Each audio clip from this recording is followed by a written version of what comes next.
Aí, gente, aqui é Manuelson de Pesqueira e o Bruno Poeta, dentro das matas do Ururubá, mesmo no centro, aonde os bichos comem os bichos.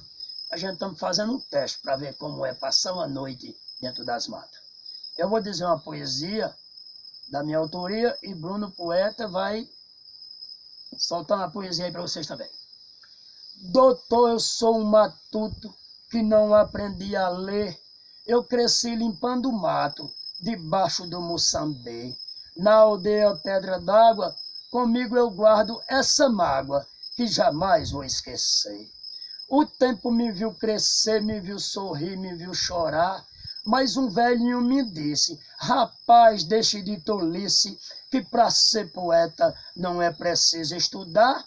Tem doutor que estudou, mas não sabe improvisar, nem conhece um repente, nem um galope à beira-mar. E agora é Bruno Poeta com vocês. Bonito, poeta.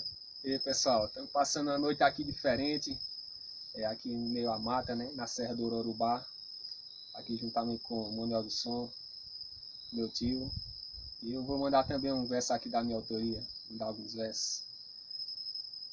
É assim: ninguém prende a poesia dentro de muro ou de cela. A poesia abre porta, abre porteira e cancela. Habita com a nobreza, coabita com a pobreza, sem ninguém ser dono dela. Valeu. Obrigado.